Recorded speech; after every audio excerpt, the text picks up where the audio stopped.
चला देखो एक्सरसाइज 6.4 सवाल नंबर 5।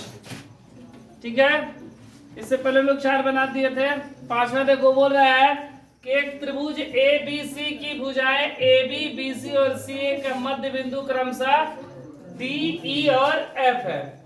एक त्रिभुज है ए बी सी, ध्यान दो, एक त्रिभुज हो गया ए बी सी, ए बी सी, ठीक है। बोल रहा है कि मध्य बिंदु, पहले ए बी भुजा दिया गया है, ए बी का मध्य बिंदु कितना है डी, मतलब ये दोनों आपस में क्या है बराबर। बीसी, बीसी का मध्य बिंदु क्या है ई, ये भी दोनों आपस में बराबर।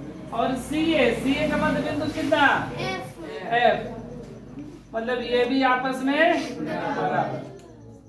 ठीक है, तो बोल रहा है कि त्रिभुज डी ई एफ,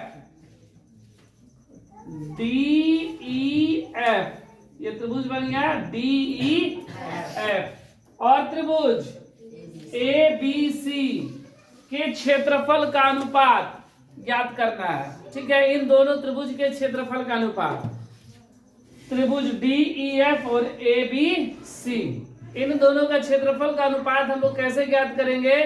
तो पहले इन दोनों त्रिभुज को हम लोग समरूप करने का प्रयास करेंगे। अगर त्रिभुज समरूप हो जाता है तो पता है कि दो समरूप त्रिभुज के क्षेत्रफल का अनुपात उनकी संगत भुजाओं के वर्गों के अनुपात के बराबर होता है।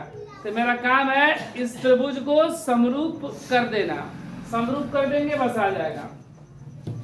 तो सबसे पहले दिया है, क्या क्या दिया गया है कि त्रिभुज ए बी सी में ए बी का मध्य बिंदु डी, बीसी का मध्य बिंदु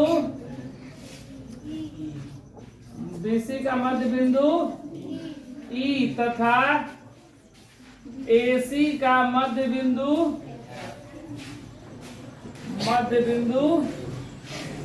एफ है। ठीक है, यह मध्य बिंदु एफ है। ठीक है, अर्थात क्या हो जाएगा, ए डी बराबर डी बी बराबर 1/2ab होगा ना। ए डी बराबर डी बी बराबर 1/2ab।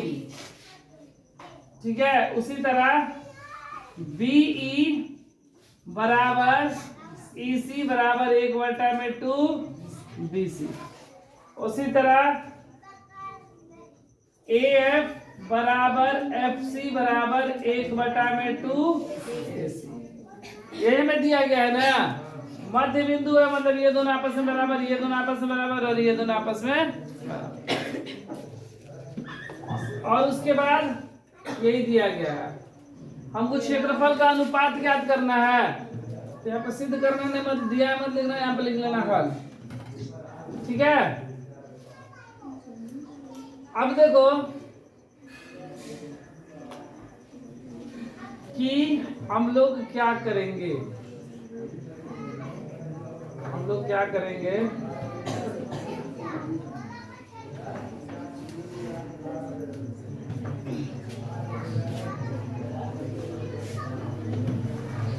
ये इतना हो गया ना।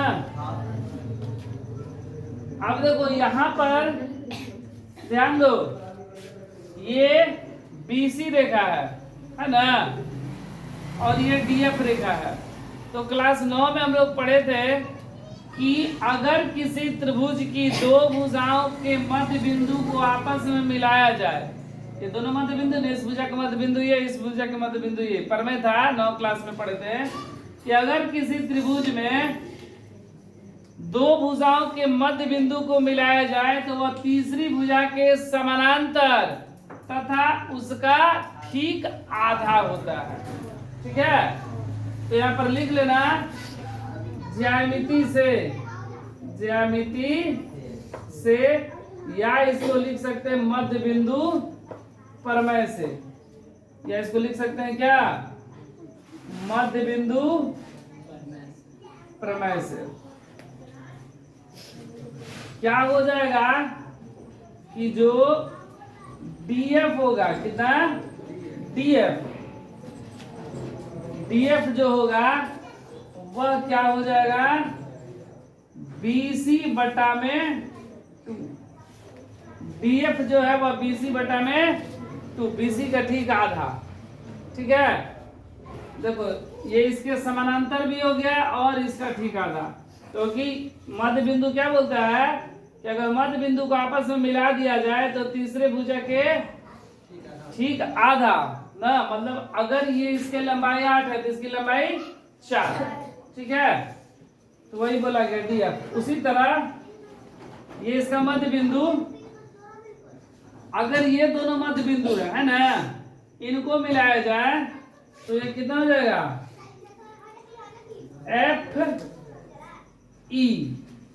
एफ ई बराबर कितना हो जाएगा, ए बी बटा में 2 होगा ना, ए बी बटा में 2।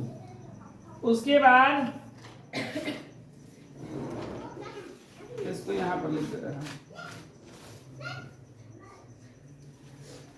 क्या लिखे थे यहां पर, एफ ई ना, एफ ई बराबर ए बी बटा में 2, ए बी बटा में 2। एफ ई बराबर लिख लिए, एक बार डी एफ बराबर लिख लिए, 2 लिख लिए, एक और क्या बचेगा मेरा, डी ई बराबर क्या लिख लेंगे, ए सी बाई। अब देखो ये हो गया डी एफ, ये गुणा में इधर आएगा तो बटा में बी सी बराबर 1 बटा में होगा ना, ये इधर आ गया, फिर ये क्या आ गया, ई एफ बटा में ए बी बराबर 1 बटा में 2, और ये क्या है, डी ई बटा में ए सी बराबर में 1 बटा में 2। देखो यहाँ पर सब किसके बराबर है, 1 बटा 2 के बराबर, तो ये तीनों आपस में बराबर हो जाएगा, मतलब डी एफ बटा में बी सी बराबर ई एफ बटा में ए बी बराबर डी ई बटा में ए सी। ये किस सब किसके बराबर है, 1 बटा 2 के, समीकरण 1। ठीक है, हमको ये त्रिभुज, छोटा वाला त्रिभुज और ये बड़ा वाला त्रिभुज को क्या करना है, समरूप करना है, यही ना। देखो टी ई, देखो त्रिभुज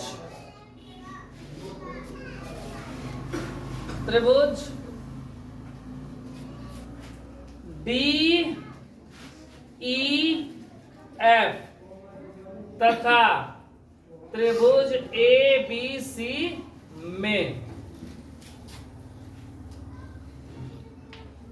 ए बी सी में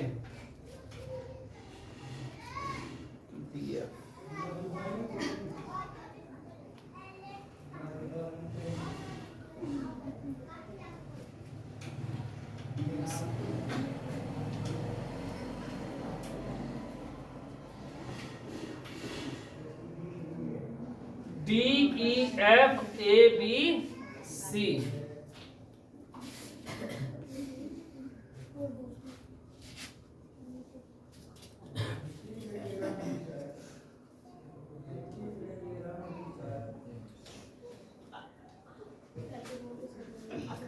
ए बी है ना, A B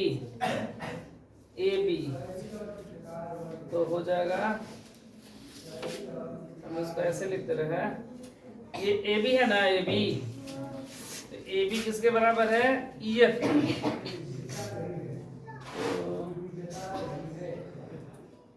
E F D, A B तो ई एफ, ठीक है, ए सी तो ई डी। चलो हो गया। चलो इन दोनों में देखा जाए, तो देखो ई एफ दिखाई दे रहा है, ई एफ हम लोग ई एफ डी लिखे हैं। देखो ई एफ है, ई एफ बटा में क्या होना चाहिए, ए बी दिया है, ई एफ बटा में ए बी।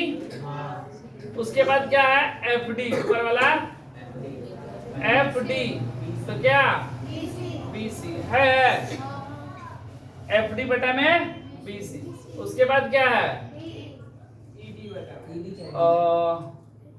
ईडी ना, तो ईडी बटा में एसी, ईडी बटा में एसी। कहां से, समीकरण 1 से, ठीक है।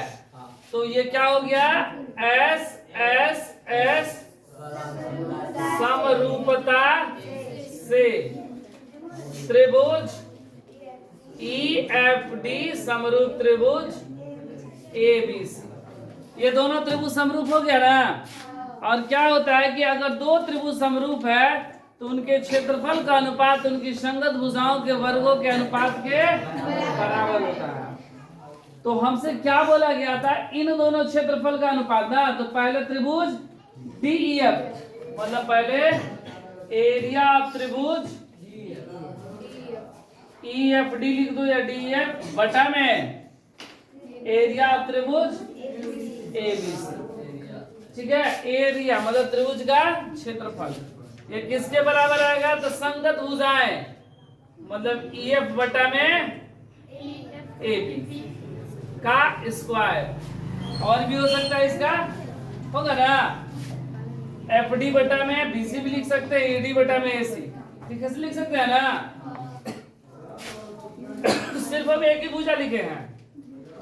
अब यहां पर देखो, ई एफ बटा में ए बी को हम लोग क्या लिख सकते हैं, 1 बटा में 2 लिख सकते हैं ना। तो एरिया ऑफ त्रिभुज ई एफ डी बटा में एरिया ऑफ त्रिभुज ए बी सी बराबर 1 बटा में 2 का स्क्वायर। 1 का स्क्वायर है, 2 का स्क्वायर 4।